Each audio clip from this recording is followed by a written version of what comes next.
በየዓመቱ ጥር የሚደረግ ስብሰባ ነው። ግን ተራ ስብሰባ አይደለም። በዚህ መድረክ ላይ በአንድ ወቅት ኢትዮጵያ የአፍሪካ ተስፋ ተብላ ትሳተፍ ዘንድ ትጋበዝ ነበር። በነገራችን ላይ እዚህ አስገራሚ እውነት አለ። ኢትዮጵያ ይህንኑ መድረክ በአዲስ አበባ በማዘጋጀት ዓለምን አስደምማ ነበር። ዛሬ ግን እንኳን መድረኩን አዘጋጁ ተብላ ልትመረጥ ይቅርና መሪዋም አይጋበዙም። በእርግጥም የጦር ወንጀለኛ፣ የዘር ማጽዳትና የዘር ማጥፋት ወንጀለኛ ናቸው ተብሎ በዓለም ሚዲያ በተባበሩት መንግስታትና በዓለም አቀፍ የሕግ ተቋማት የሚወገዙት ጠቅላይ ሚኒስትር አብይ የሚጠበቁት በስዊዘርላንድ ዳቮስ ሳይሆን በኔዘርላንድ ሄግ ነውና እሳቸውን እዚህ መድረክ ላይ የሚጠራቸው ካቆመ 5-6 ዓመታት አልፈዋል። ትናንት ኢትዮጵያ አዲስ አበባ ላይ ዓለምን ሰብስባ ስለ ድህነት መውጫ ትመክር ነበር። ዛሬ ግን የዳቮስ በረዶ በላይዋ ላይ ሳይሆን በዲፕሎማሲዋ ላይ ወርዶ አቀዝቅዟታል።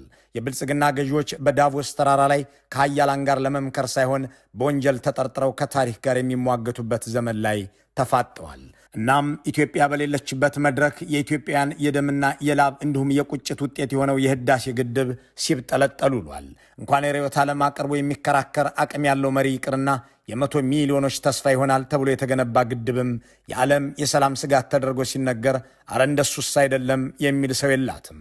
እነ ዶናልድ ትራምፕ በሰፊው በተደመጡበት፣ እነ ማርክ ካርኒ በጭብጨባ ታጅበው በአድናቆት ተሞልተው በተናገሩበት፣ እነ ኤልሲሲ በታደሙበት፣ እነ ጋና፣ እነ ሞሮኮ፣ እነ ሞዛምቢክ ብቻ ሳይሆኑ እነ ዲሞክራቲክ ሪፐብሊክ ኮንጎ፣ በርካታ የአፍሪካ ሀገራትን በተጠሩበት ቦታ ኢትዮጵያ የለችም።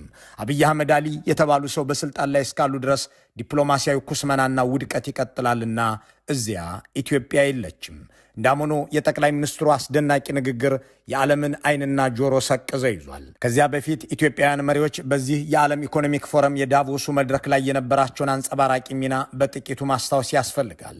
ደግሞም ኢትዮጵያ ይህንኑ የዓለም ኢኮኖሚክ ፎረምን ስብሰባ አዲስ አበባ ላይ ያካሄደው እንደነበር በማንሳት አዲሱ ትውልድ አገሬን መልሱልኝ ይል ዘንድ ጥቂት ነጥቦችን እንጨምራለን። ከዚያም ወደ አስደናቂው የጠቅላይ ሚኒስትሩ ንግግር እንመለሳለን። ጠቅላይ ሚኒስትሩ ማን ናቸው? የሚያስደንቀውስ ንግግራቸው? እሱን እንመለከተዋለን። አብራችሁን ቆዩ።